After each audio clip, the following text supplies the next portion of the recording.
Hi guys, so we are going to prepare a bank reconciliation form at July 31st. We're not going to do it at the month end of July and we're not going to do it at the year end, so it's going to be at July 31st. So that's our first one up there. Now we're going to start at this number 1 and we're going to put in our cash balance per our bank statement. So I copied everything to kind of make it look the same so we can follow along together. So our cash balance per bank statement is $7,788. And that amount is what our bank statement says, so that is where that number comes from. Now we're going to add our deposits here on number 4 on the left side. Deposits in transit is $3,160, and this represents the amount that the company has received, but the bank hasn't received a deposit. So the money is on its way, but the bank hasn't received it. So that's why we're putting it in transit. Now we're going to add these, which happens to be $10,948. Now we're going to our number 6 over here, outstanding checks on July 31st is $697, and so we're going to subtract that from this amount that we just added, which is $697. That's our outstanding checks, and again, that's what the company is aware of, but the bank, it hasn't been processed from the bank, so that's why we're subtracting it, and it goes along with the bank statement. Now we are going to take this $10,948 and subtract $697 to get our adjusted balance per bank. So we're going to do this number subtracted by 697.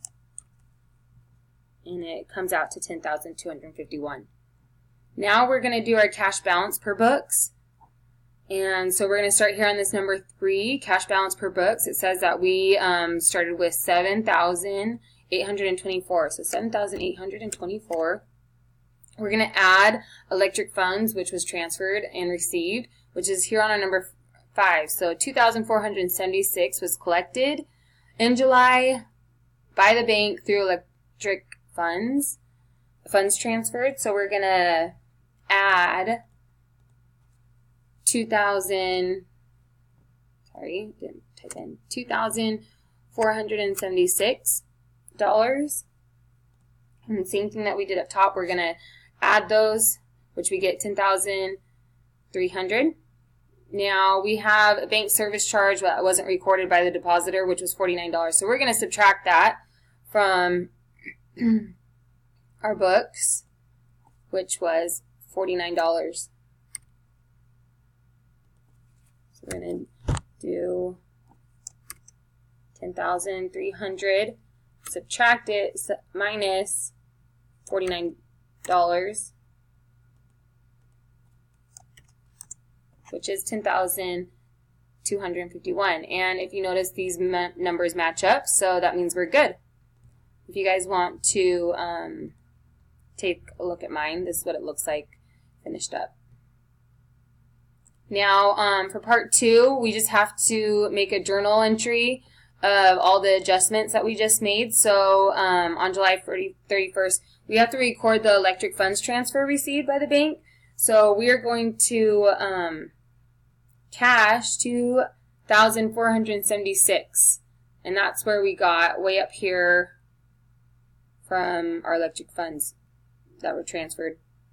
We're going to cash, and then we're going to do accounts receivable because we're actually receiving it. And so credit $2,476.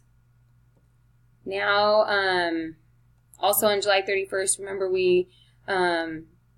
there's a bank service charge that wasn't recorded by not recorded by the deposit of $49. So we have to put our adjustment in here, which is the bank charge expense. We debit $49 and then we credit cash for $49. So that is how you do exercise 8. Let me know if you guys have any questions. Thanks.